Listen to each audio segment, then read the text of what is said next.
do you think can Black people be racist or not at all? Um, Are they I guess capable of being racist? we have to be, I guess, clear on our definitions of racism. So what in your definition is racism? 1, 2, 3. Hello, everyone. Welcome to another episode of American Shade. And today I have a special guest. But before I introduce who he is, I need to do a little disclaimer. So we're going to be talking about race and racism. And this is going to be a no holds bar conversation. So I wanted to do this disclaimer up front.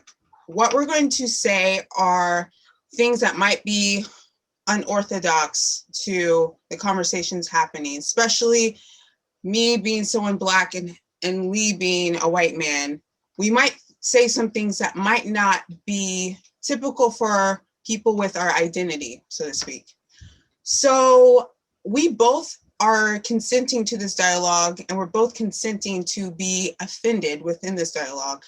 And in order to think critically, you have to risk being offensive. That doesn't mean that you try to be offensive or try to make that person upset or mad or uncomfortable, but if it happens, it happens, because we all don't think alike, and that's how constructive discussions can ensue and happens and should happen.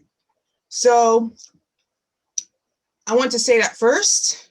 Now that I've said that, you're probably wondering who he is. His name is Lee Shipman, and he's going to give some background on him so that we get to know who he is before we get into this conversation. So Lee, tell us who you are.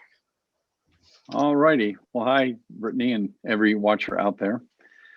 Well, like Brittany said, my name is Lee. I was born in Baltimore in the very late 1950s. I moved to a very rural area in Missouri when I was 8. We only had a population of 400 in that town, and but we had a very large high school graduation class. I finished somewhere in the middle of that, and there was probably only 3 or so Black students in that entire class that I knew. So, or the period, I didn't even know them, but there was only 3 Black students in there. I graduated high school, like I said, at about midway through, ranking wise, and I joined the Navy. My first real exposure to any other races was in boot camp. So I went to boot camp in San Diego. So I met and was very close with people from the Philippines, African Americans for the really first time close, and maybe Hispanic as well, although I had that a little bit later on more. I married my high school sweetheart. I did a total of 6 years in the Navy. I lived in Virginia, South Carolina, and Florida, and then moved back to Missouri when my time was up. I went to college after that and studied computer science at the University of Missouri St. Louis. I graduated in 3 years. I worked in the engineering field in Missouri for around 8.5 years with 3 different companies. I got a master's in computer science from the University of Missouri Science and Technology, and that took me 6 years. That's as slow as you can go to get a master's, I think. I think I achieved that. I have 2 kids. They were born 4 months apart. One of my kids is adopted. I moved to Columbus, Indiana, worked in an engineering field for the next 23 years with 2 companies. My community work activism began shortly after arriving in Indiana. So I was a school-based big brother, maybe for 5 years, 3 different littles, they call them. I was a youth sports coach, soccer, baseball, volleyball, and basketball, but much more in soccer and baseball. I was a sports league board member in baseball. I was a book buddy reading tutor for 2 or 3 years at the local elementary schools.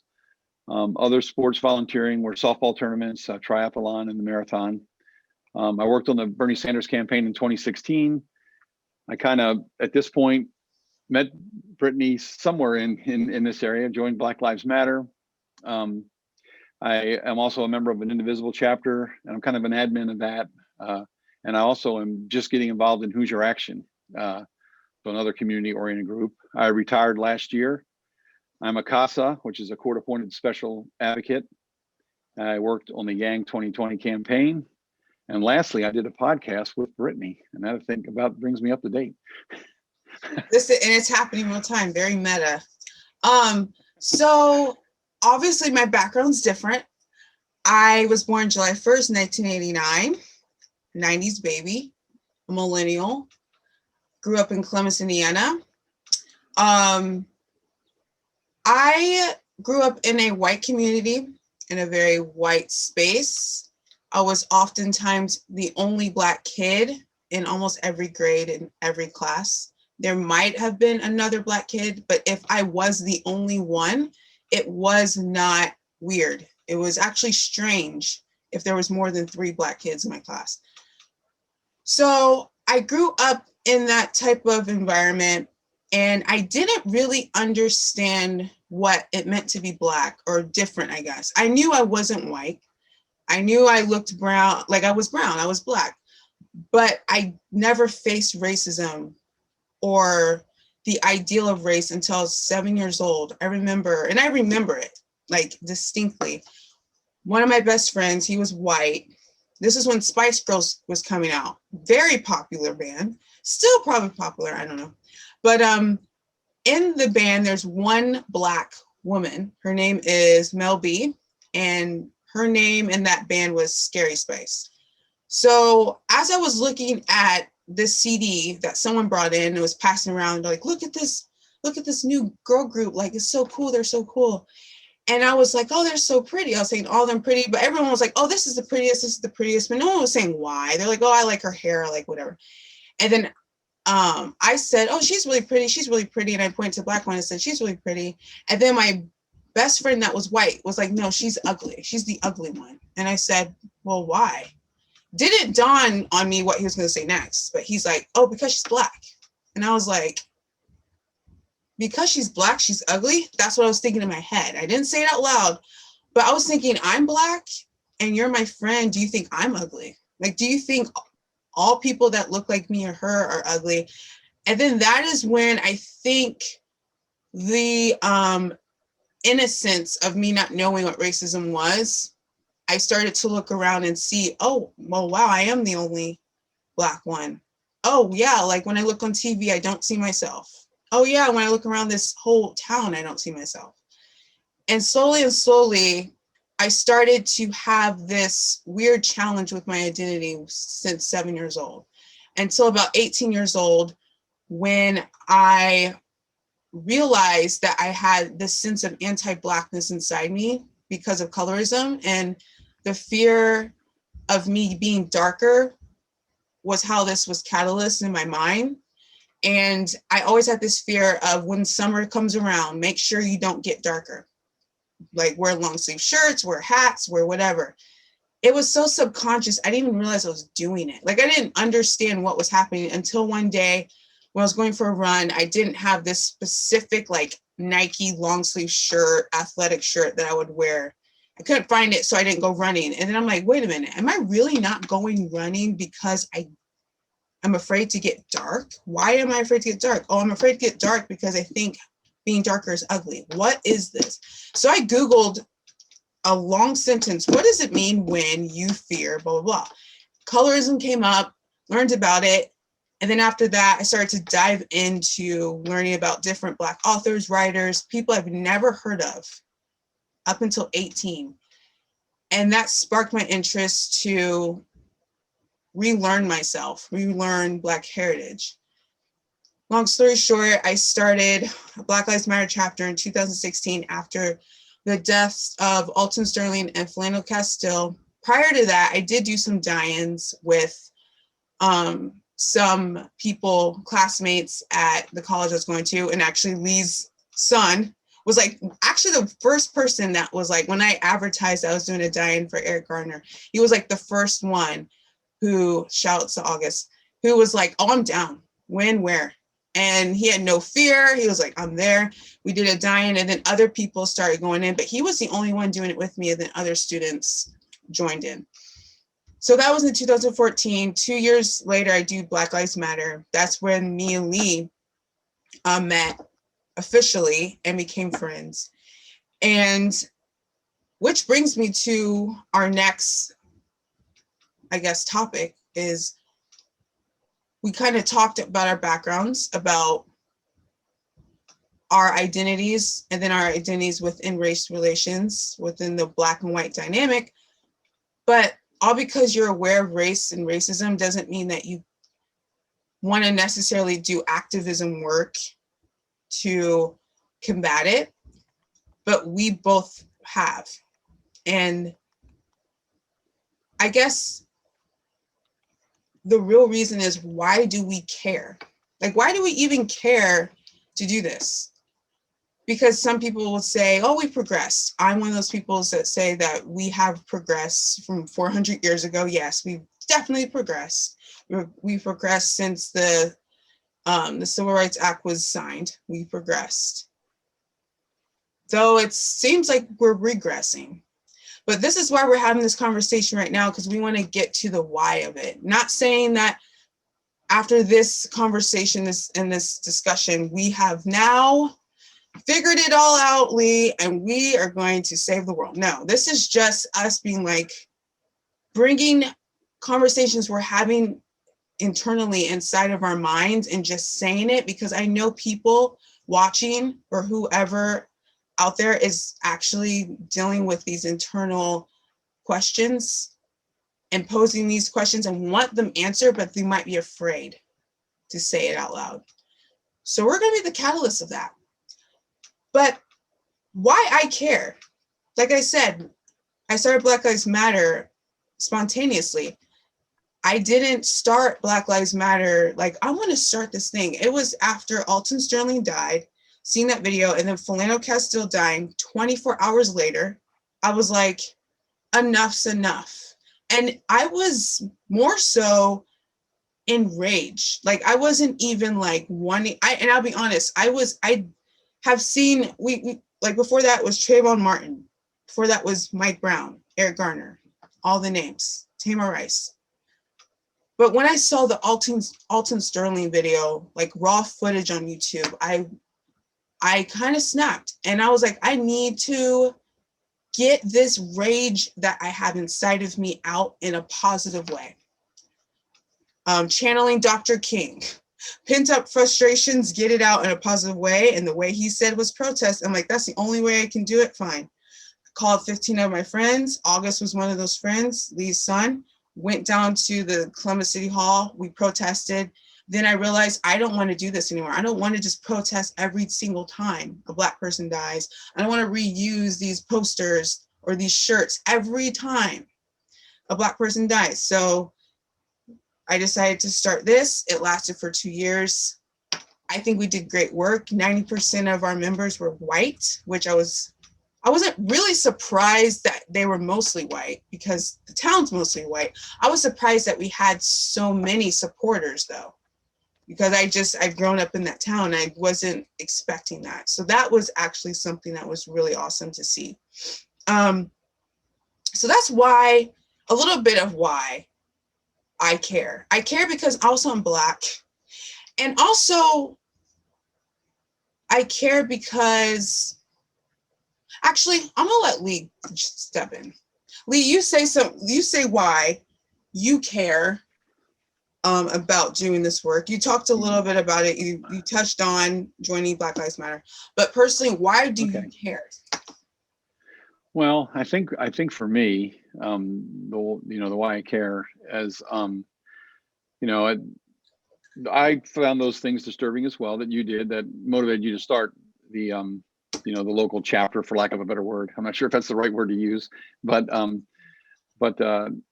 mean, I've known or been aware of, for quite some time, that just things aren't necessarily fair. And I think the unjust that exists is the motivation for what motivates me to want to, I don't, go to the protests are one thing, but the other thing too is I want to elect leaders who I think are going to try to address some of these problems. Now, it's like Brittany said, if you go to the Black Lives Matter thing, you're not talking about something that's very old. I mean, I didn't vote for Barack Obama because of Black Lives Matter, because it wasn't around at that time, Yeah. So, but I do think I try to look at some of my leaders, I try to look at, who I plan on voting for, through that lens as well. I mean, there's many lenses you look through, right? But this would be one of them. How do I feel these guys are going to, will they address the kind of things that need to be addressed? Because while things are, like Brittany said, way better than it was 400 years ago, there's no doubt we're not totally done yet, which is true. And personally, I think the current administration has made things a little bit worse. It's a jagged thing that goes like this up anyway, and right now we're in a little bit of a down. But I'd like to think with the right people in charge, we can get that turned around again and get it back on the right track. But we have had some regression here recently, and so that's kind of where I'm at. When did you I don't know if it happened like later in your life or like in your childhood, but when did you understand the notion of race and racism? Because my encounter was at 7. When was yours? Yeah, I would say mine would be much later. I tried to think about this some, and I would think that a lot of my, I saw it probably more because I grew up. When I said 3 people in my class, I meant there's 3 people in that entire high school.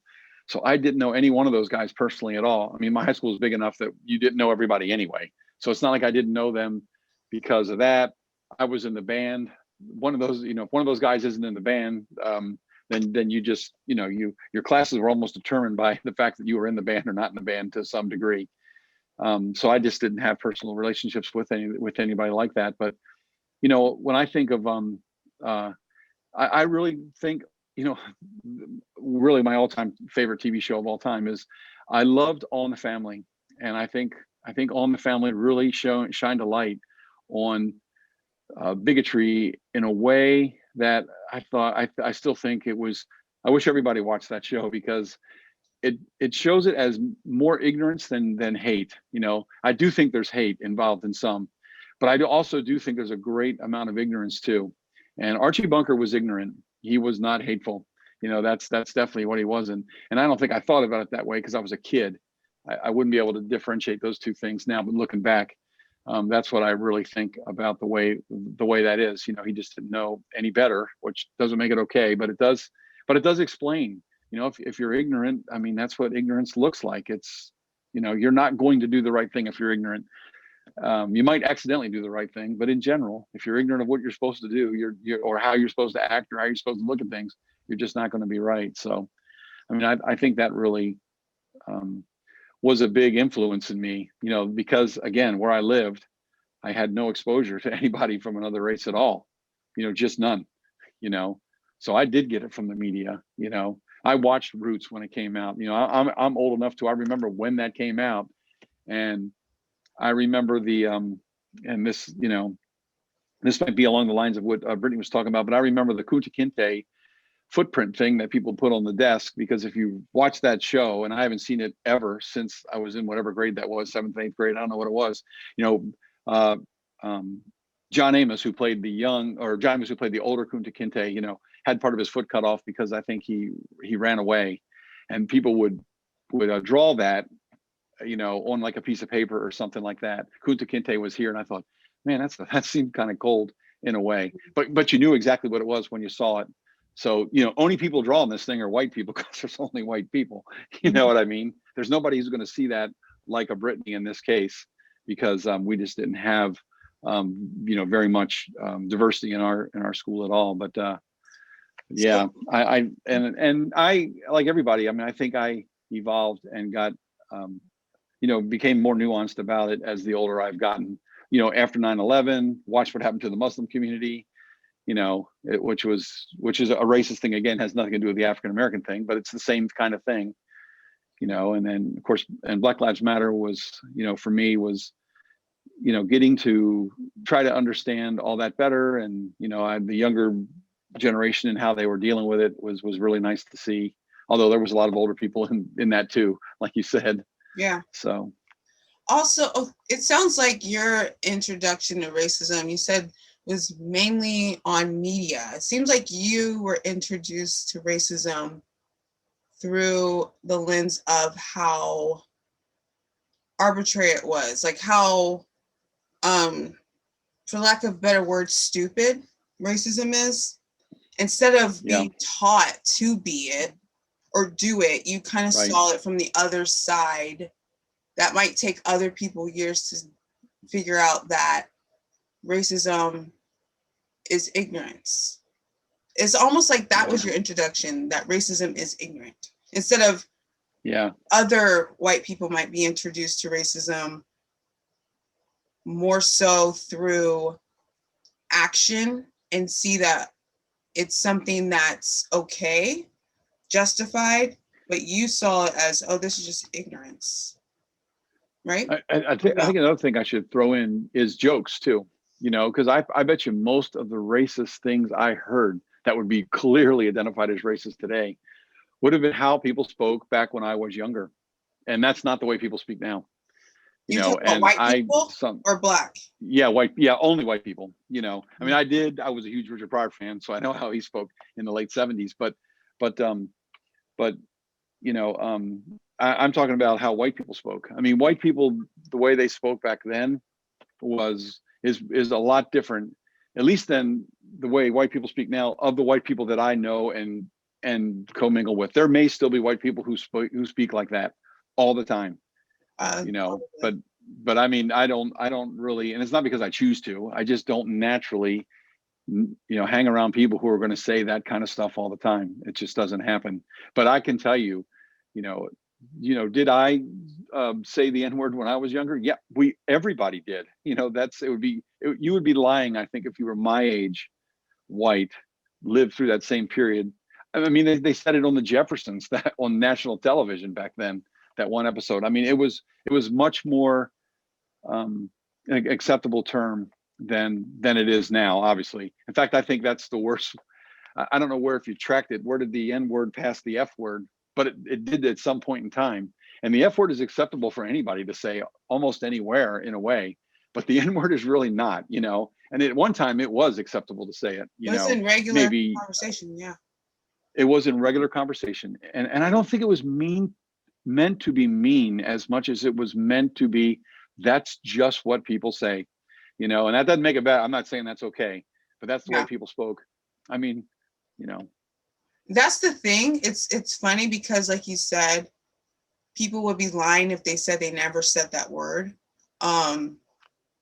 That's why if you're older.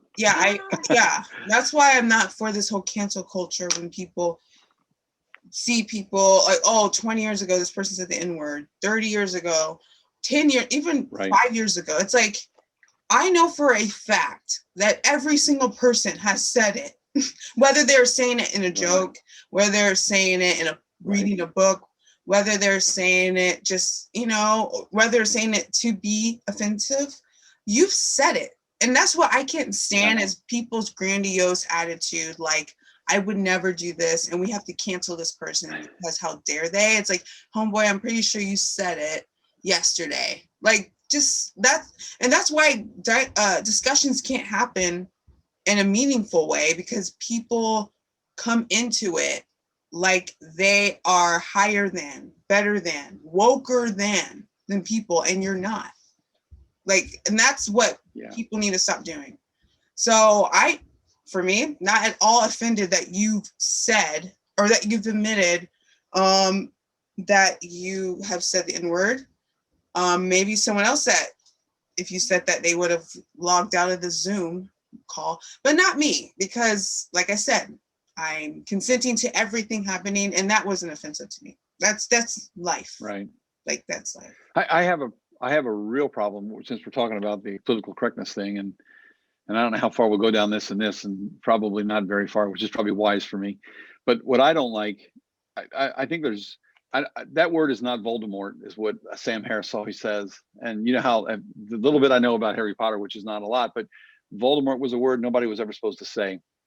And, you know, I think it's crazy that you can't repeat what somebody says if they say that, you know, and then they said this, and you say exactly what they said. You're not saying that, you know what I mean? You're literally recanting what was said, because what they didn't say was, you know, so and so N-word. That's not how they said it. You know, they said it the other way. And by saying it that way, it seems like it seems like I guess what I hate is intent doesn't seem to matter in that. And I think intent is the only thing that should matter when you're looking at language. What did they mean?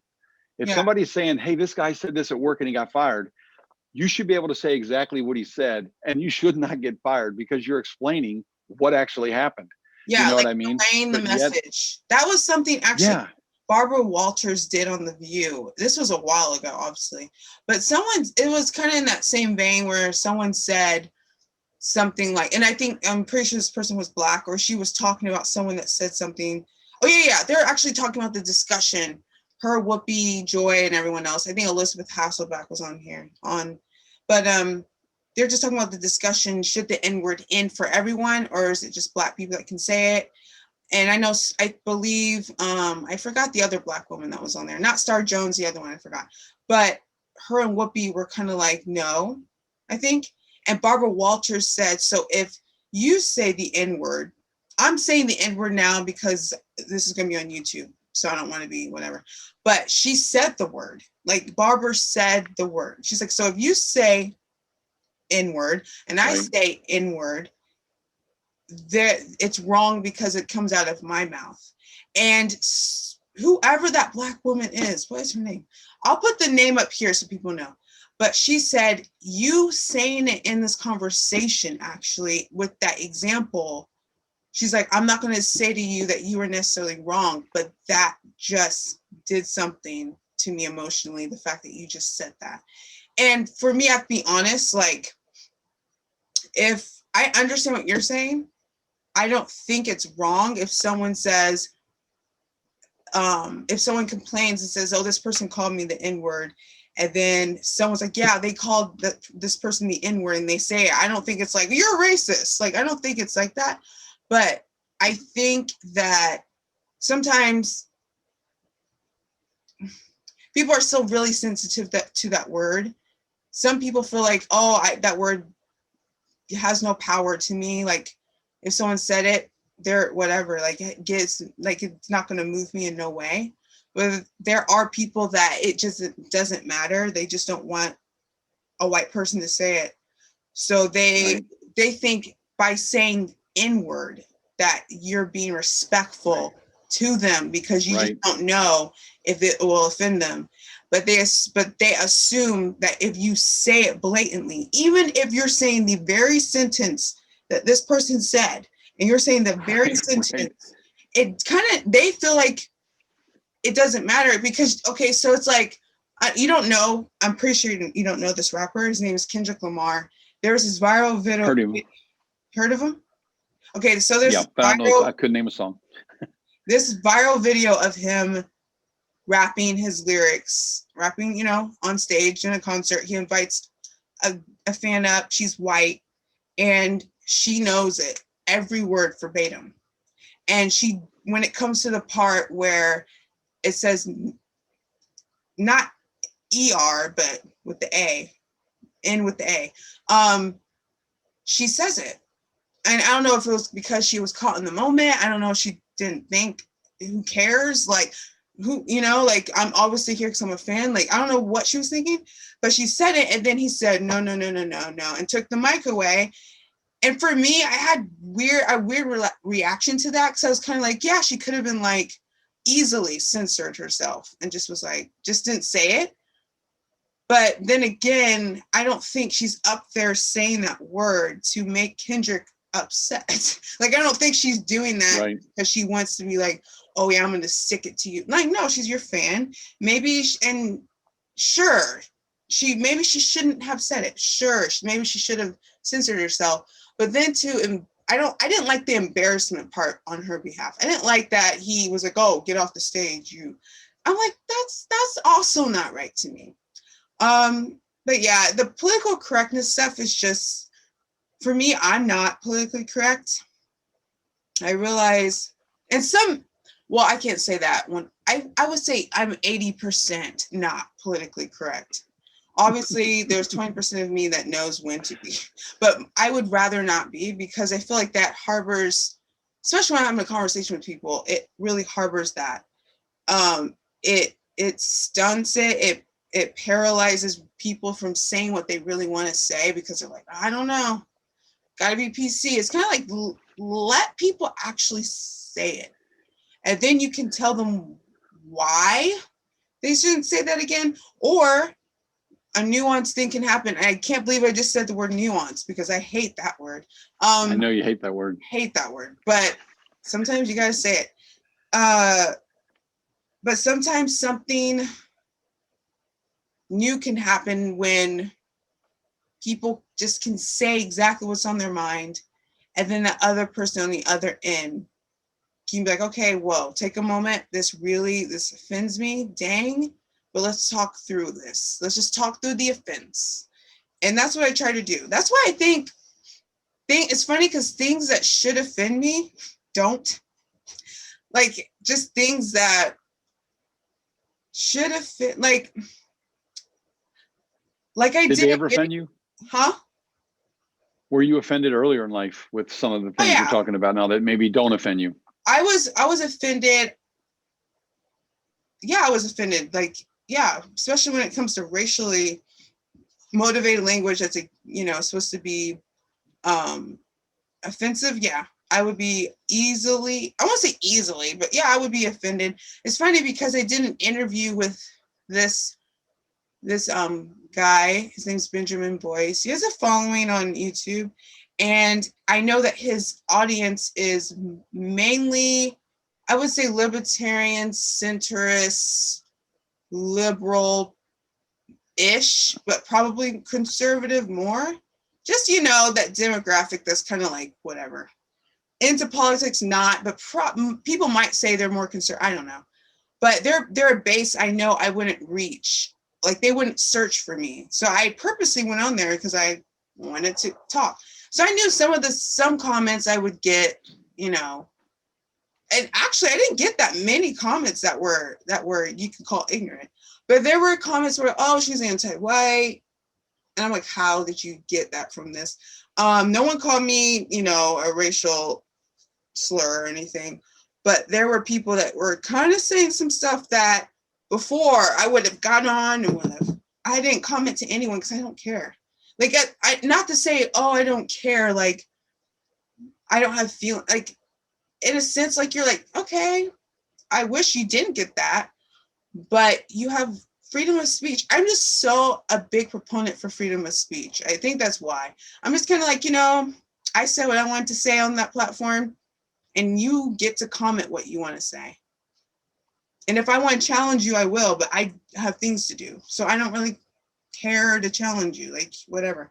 But yeah, that's how I feel about PC culture. It does nothing to further the conversation when you want to really talk about racism.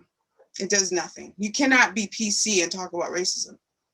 Racism don't care. Like, racism is is so ugly. And the conversation obviously will be ugly. It can't be like pretty and in a bow. No, it's going to be, so to speak, a gutter combo. It's going to be hard. And if it's not, I don't know if it's doing much. But yeah, do you have any other last words before we move on? I mean, I'm not going to have the same challenges, so I'm not going to feel the same way about it. You know what I mean? I mean, it's racism more directed towards you. It's really not directed against me that same way. Yeah. I mean, it's just different that way. So I don't have that.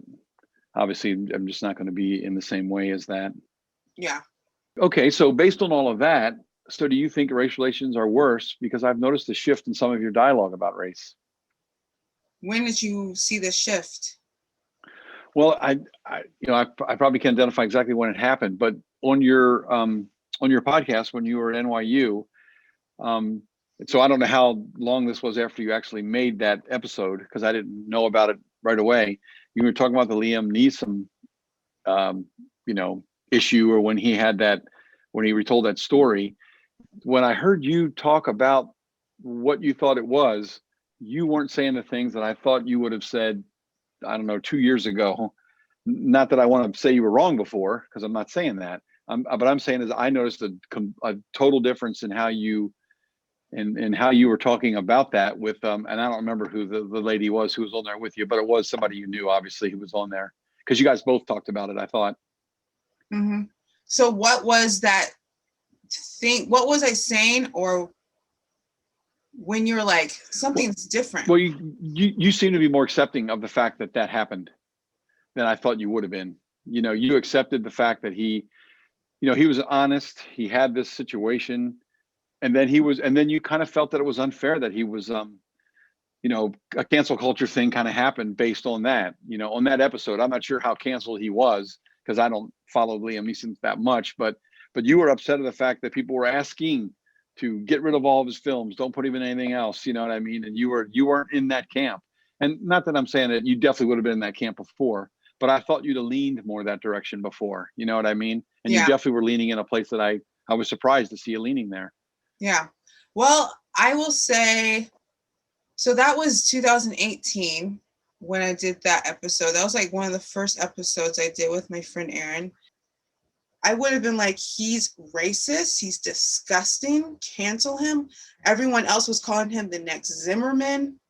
He would have been like, he was looking for his Trayvon Martin. Like, people were saying that. But there was a shift that happened because I realized in order to have racism not end, but get control of it, understand it more, people need to be able to say stuff that Liam said. Even though what he said was disgusting, he wasn't saying it in jest. He said it was racist. He was like, I know this is racist. I know this is an issue. I didn't do it, but I'm just being honest. And when someone's being honest about their racism, and then people want to shun them, like exile them and cast them out, it's like, what's the point of even trying to have a dialogue about racism if people can't talk about when they're racist, their thoughts about racism openly? So yeah, I had compassion for his candidness, to be honest.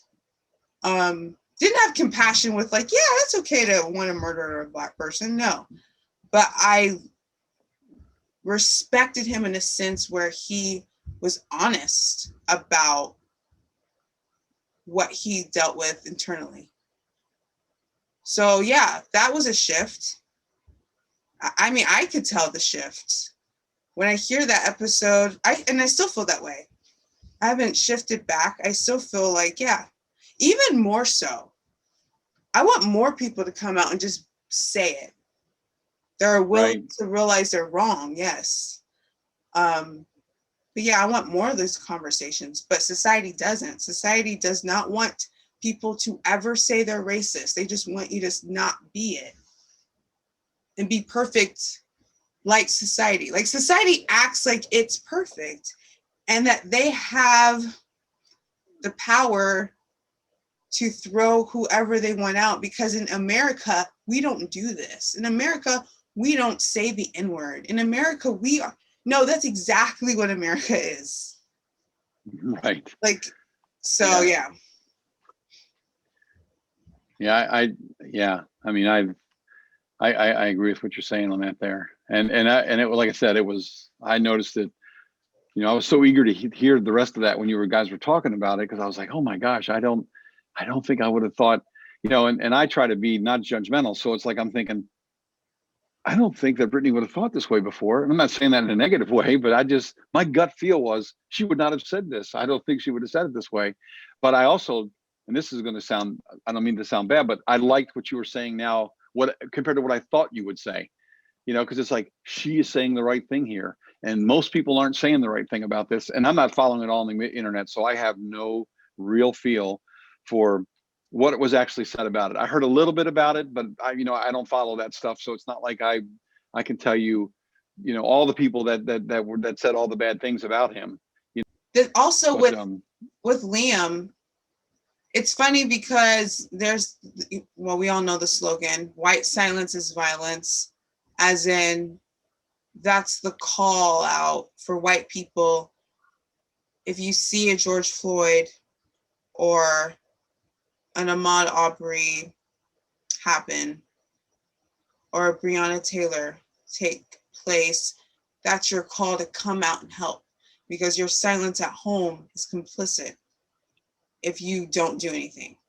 Okay, there's that. But then when you come into the space of when we're having at the meetings, at the events, and obviously Black people are at the helm because we're organizing these meetings. And then if a white person asks something, or a white person asks a question about racism or about white privilege, or says something that might not be something they should bring up or whatever, that they're shut down. They're told that they are centering themselves. But it's like white people get two messages. It's like white silence is violence, but then when you come into this space to talk about the violence, your silence is what we want. We don't want you to talk and show up, but we want you to be verbal and open when you see it happen and come out to the protests. But in the meetings where things actually could take place and actually your voice matters, there more than you just shouting Black Lives Matter at a protest. You can't say anything.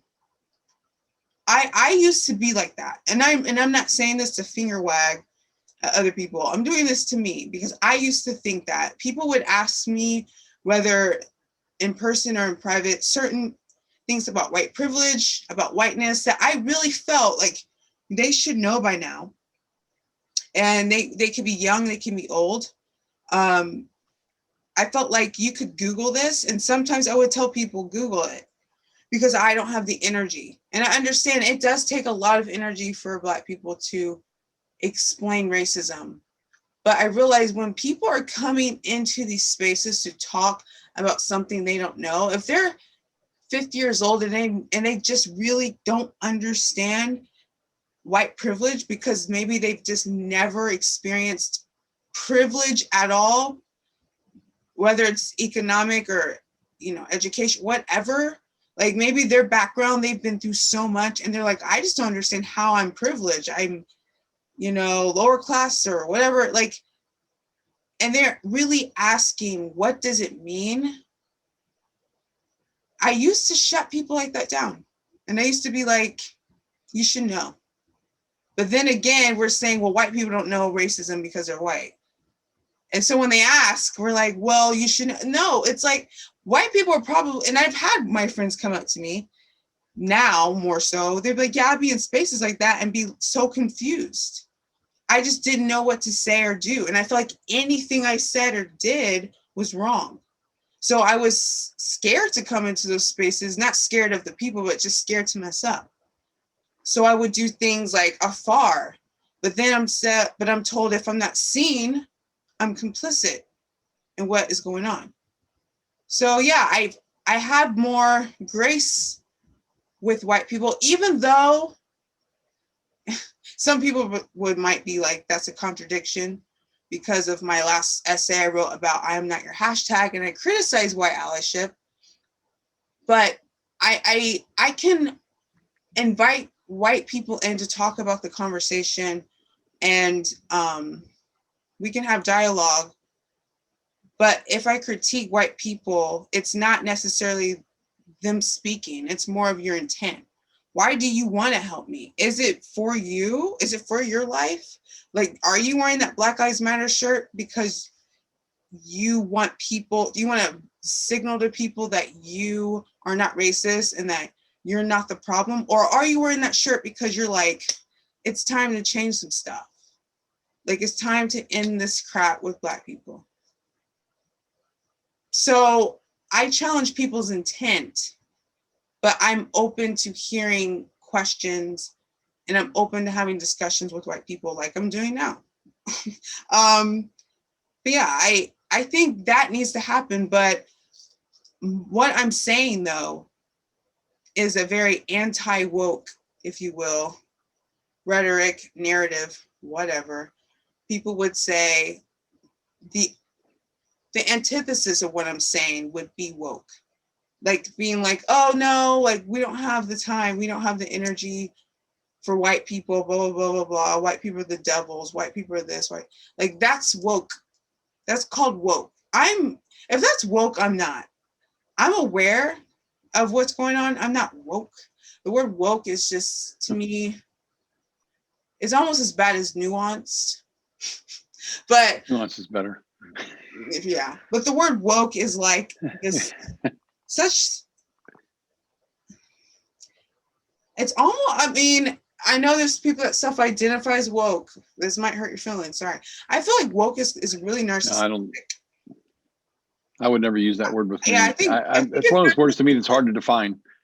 if someone says I'm woke now, I mean, the word is so tainted. It's like, are you? How are you woke? But anyway, yeah. I think people strive to be called woke. Don't you think so? With that term, is that kind of how you think that's it's? not the goal. You The don't goal say that about yourself. Woke. It's a goal. Is to have somebody else say, "Hey, he's really woke." For both, for black or white, the goal isn't to be woke. I thought the goal was to be free. I thought the goal was liberation, not to be woke. Yeah. But sometimes that's what people want. People want other people to think I have, you know, I'm the enlightened one. I'm the one to teach. Right. And it's like, you just found out what this was. Like, you're just like Tom and Sally over there. And if that's your approach, then what is your intentions? So I don't know. It's this whole, like, your initial question with race relations seeming worse, or is racism worse? So it's funny. The reason why my tone changed, and then we'll get to you. I'm really rambling on. But the reason why my tone changed a lot is because doing journalism school, I did a particular program where it wasn't like broadcast or magazine journalism. It was criticism. It was reporting and criticism. That was our focus. And we would have to read a ton of, I mean, I've never read so much in my life, and write so much. And we would have to like come in and like look at essays that we may have never read in our lives, controversial essays about race, about sexual orientation, about religion, and come in and debate with our classmates. And the best approach was to look at the piece objectively. Because if you looked at it subjectively through your identity, you miss so much. Like if I looked at a piece that, because I'm Christian, well, I believe in Jesus. Even Christians tainted, but I'll just say I'm Christian. And if I looked, and there was essays we wrote about, like Christopher Hitchens, who is someone who's atheist, and we would have to read his stuff. But if I came in there like, oh, he's atheist, I hate everything he says. Like, no, I had to look at it just objectively, as if not to say I had to look at it like an atheist, but just not attach my Christianity emotions to what I'm reading. Just read it, and what can we learn? What was he saying? Did it work? Whatever. And it's funny because he's one of the people that a lot of his essays I found pretty profound. He talked about Dr. Martin Luther King. Dr. King was one of the biggest Christians ever. And he was able to objectively look at Dr. King's speeches and talk about how powerful it was, even though Dr. King was talking about God in these speeches he was referencing, because he wasn't looking at it like, I'm an atheist, I have to hate everything Dr. King says. He was like, no, Dr. King was like legit, and Dr. King was the boss. Like, he's awesome. And so that helped me get on this journey of not only looking at literature and prose in that way, but looking at the world. Like, started looking at culture that way and people that way. And I'm like, there's more to people than I really thought. And that's so cliche to be like, well, there's more to you than meets the eye. It's cliche, but no one really practices it that much. So I was able to look past Liam's color. Wow, that sounds like I'm colorblind. Woo, whatever. But I was able to look past Liam's color and look at a person confessing something that he had trouble confessing. And And now I still look at other things that way. I look at the Megyn Kelly situation when she's talked about blackface, thought that was completely stupid that she was fired. I thought other people who got fired because they said something that was not even racist to me, just maybe racially insensitive, but not racist. And they aren't racist to me, and they're fired. And I'm like, and society really thinks that means something, like, oh my gosh, we've come a long way that we're taking people like this off the air. No, we're sweeping them under a rug. That's all we're doing. We're not taking care of any business. We're just being like, we're going to put you there because actually you're talking about something that we have yet solved. So instead of solving the thing, we're just going to like tuck you away because you're inconveniencing us. That is what I see. So that is why I think, for me, I see that race relations and racism looks worse. I'm not gonna say worse. It's more complicated. I think it's more complicated because both sides are getting it wrong. White and black people are getting it wrong. Not all white, not all black, but enough black and enough white people are getting it wrong to where they don't realize that while they think they're punching at someone, they're punching themselves in the face. They're inadvertently making things worse. And I know their intentions are not to do that, because I was one of those people punching myself and not knowing it and being like, dang, this really hurts. I wonder why. Like, because I keep hitting myself because I'm not looking at something that does not need my emotions. It needs logic. And that's the thing we've missed. In the 50s, they had logic, they had patience, they had a plan, they had strategy. That's civil rights movement. African American community. Civil rights movement. What? Yeah. Oh, right. They had all that. We don't have strategy. We just, if someone dies, we just protest. Okay. And then what?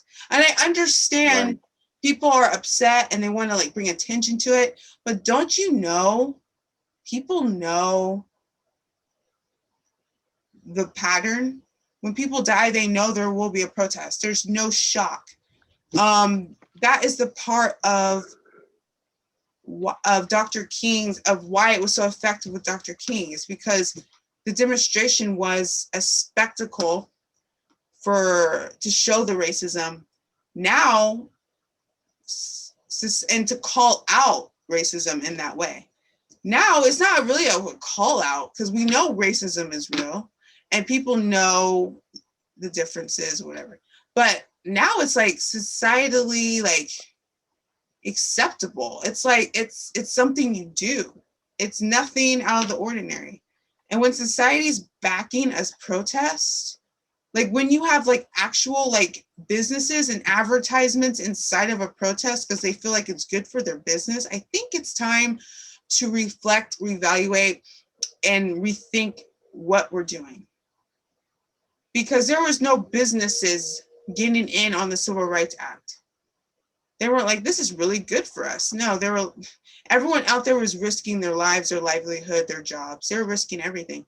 Now you can get a job. And I said this before, I feel like now if someone sees you, they're like, oh wow, you're really like woke and you're really progressive. Like, wow, you know, like, so no, like before people knew they had to be on the news because they needed to expose this to the world, but still like, dang, if my face is on the news, I could lose everything.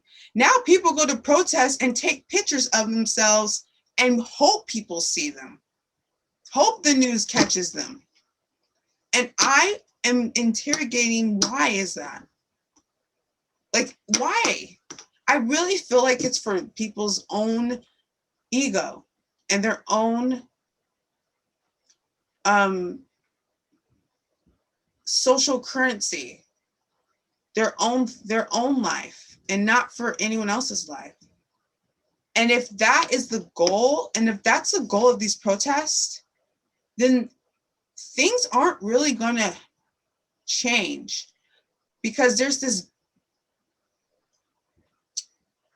monetary gift that happens for people. If they go out to protest, they get something out of it. So why would they want stuff to really end? Because if protests end, how are they going to get that thing that they want?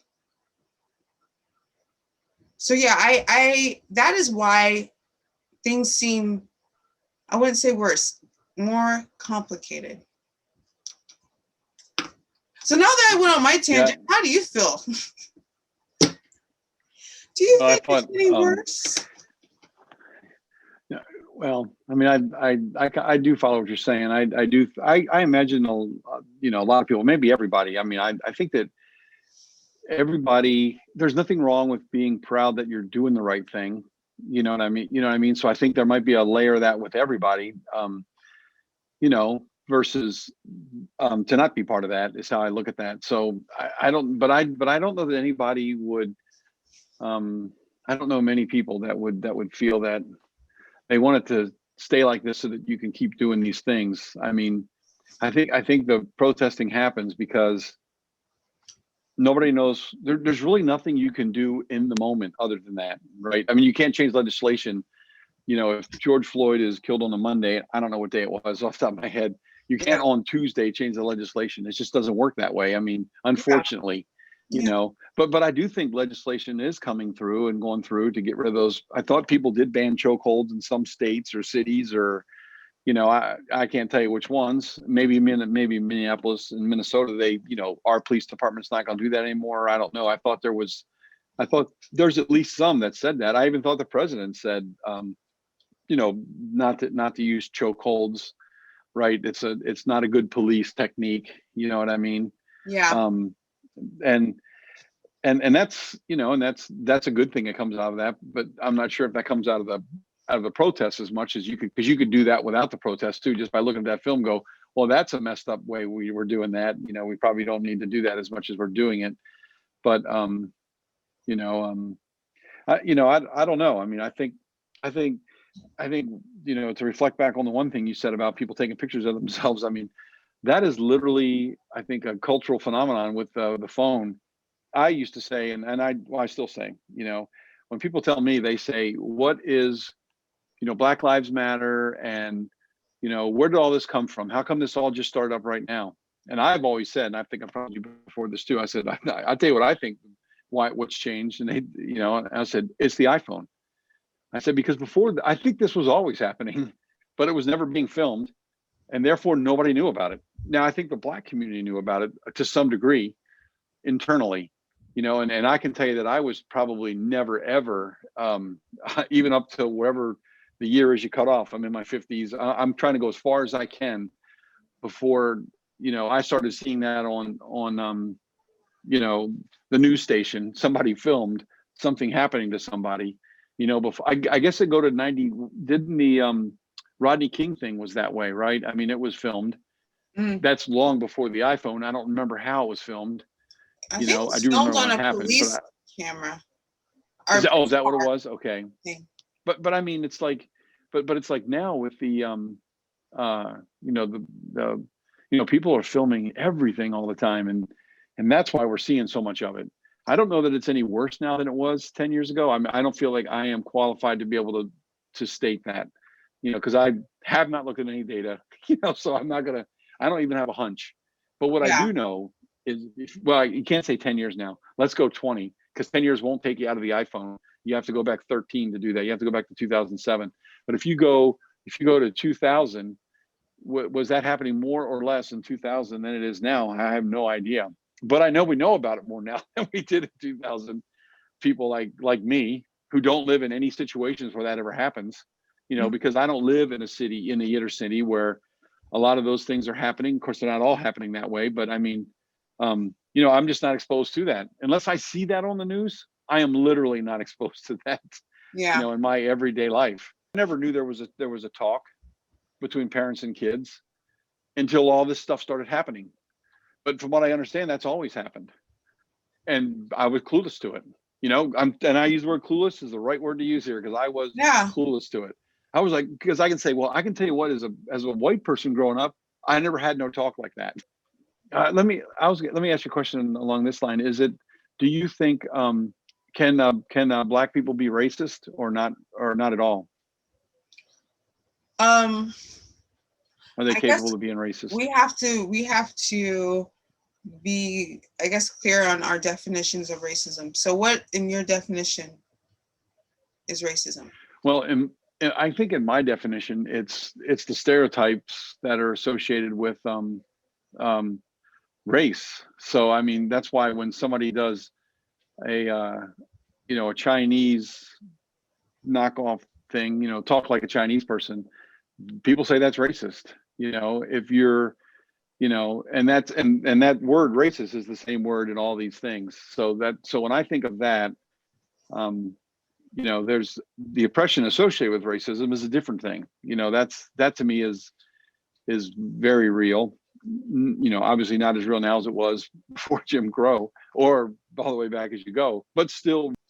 So to me, racism means that. I think it's a stereotype. I think it's a preconceived notion of how somebody is, or how they act, or how they behave. And that, I think that's like and everything else falls. It's just such a general thing to say that everything can fall in that, because it is such a general thing to say. I would say before I would be like flat out no, Black people can't be racist. I think that's more of a emotional reaction sometimes when Black people say that they can't be racist. I don't know. Like, I know the definition, most of my community would say power plus prejudice equals racism. And because Black people don't have power, we can be prejudiced but not racist.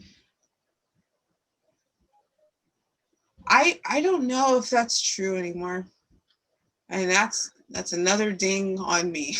People are like, oh my. No, but I'd tell you that's a change, because I've asked you that before. Yeah, if you remember I think a long time ago. Can Black people be racist?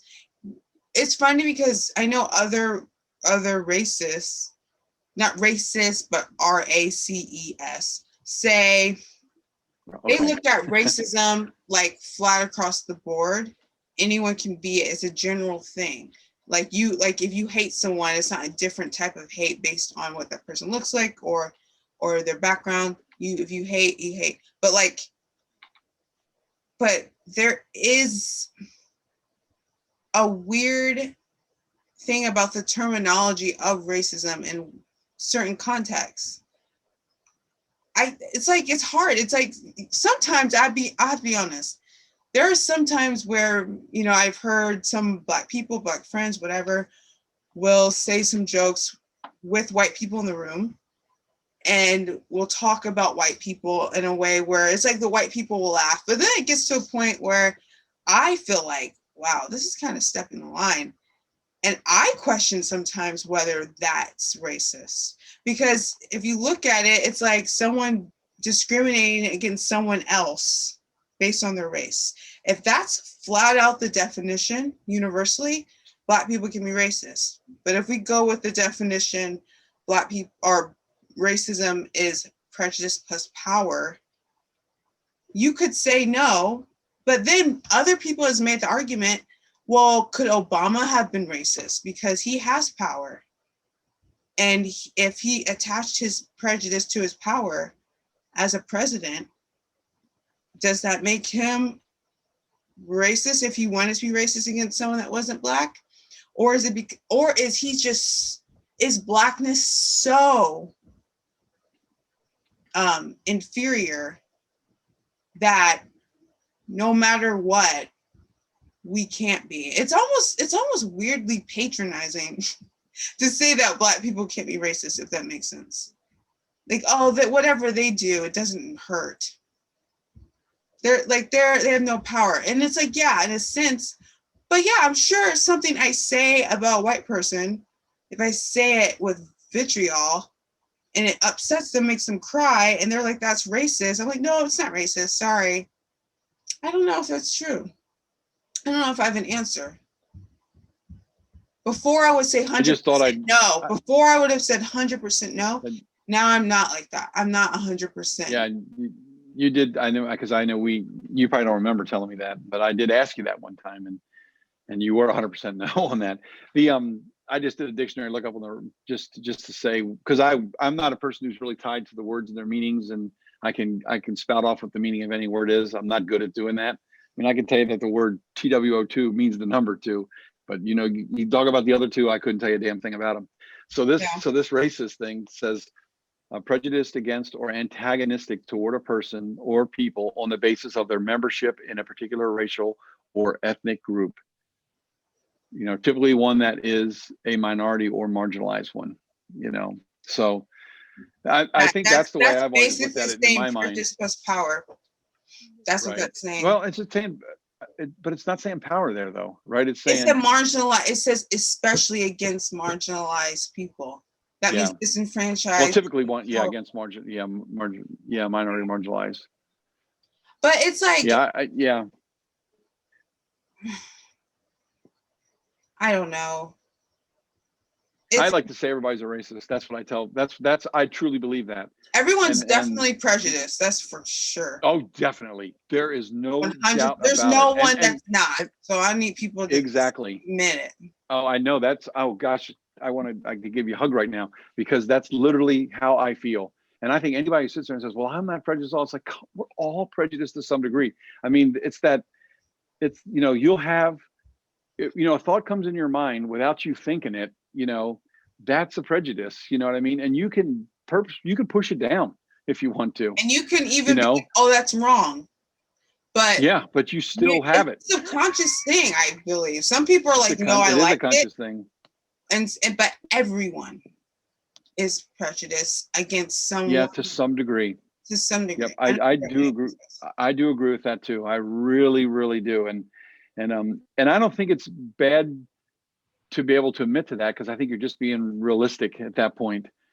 And I think it's unfortunate that society is not, mature enough to be able to say that about themselves.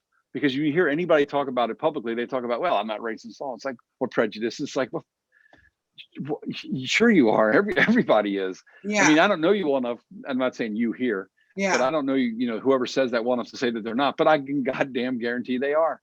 You know what I mean? Because they are racist. They are prejudiced. You can't cuss. That's an okay one, I think. That's cable.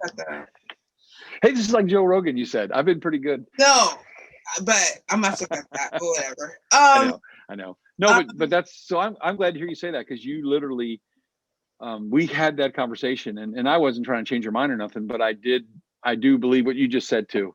Everybody's got a prejudice in them, and it doesn't mean you're bad because you have that. You have it because it was put in you environmentally. It's not like you study to be a prejudiced person. You don't study to be a racist.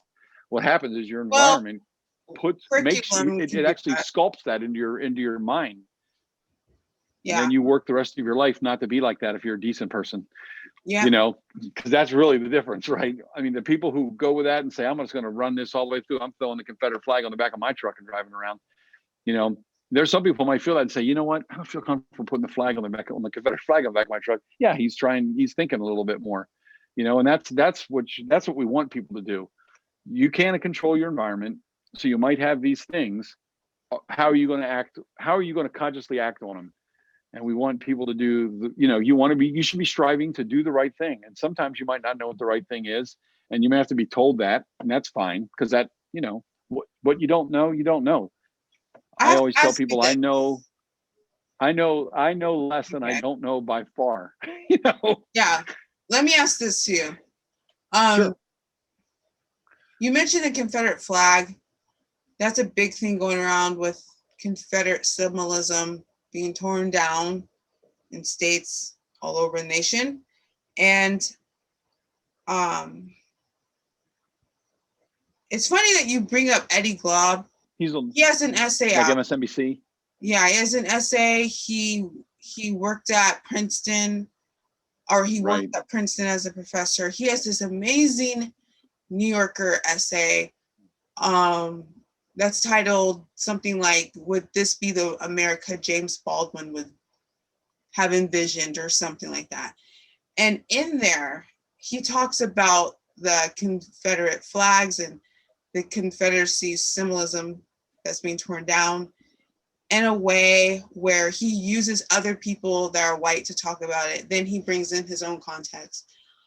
But he talks about how that some white people utilize those symbols because of the lack of culture that they have as white people. And he said that, and I'm just going to say flat out what it is. Not what it is, but what I got from it. That white people don't have culture really, and that by attacking those Confederate symbols, it's like you're attacking white people, specifically white people that are in the South. And I was wondering, like, is it really as simple as these people, and I'm going to just play devil's advocate, is it as simple as these people aren't necessarily racist, but they're desiring to have culture like other cultures that they see that are not white, and that they want that badly, and they're attaching them to something that they don't really know what it means, but somehow that is a sense of white power, not in the sense of white power in a racist sense. That's not what I'm trying to say, but white power, like for them to feel like how Black people are like Black power, Black pride, like we're happy, we're proud of our identity. Is that their white power, white pride? I'm proud of my identity, but I'm not proud in a way that I want to be racist.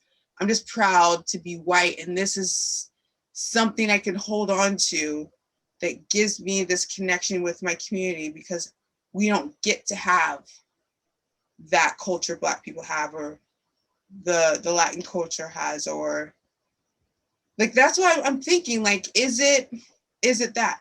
So my question is, do white people have culture? Do you have culture? Our culture is, I unfortunately, this is probably, I might want you to cut this out when you do the edit, but I'm not.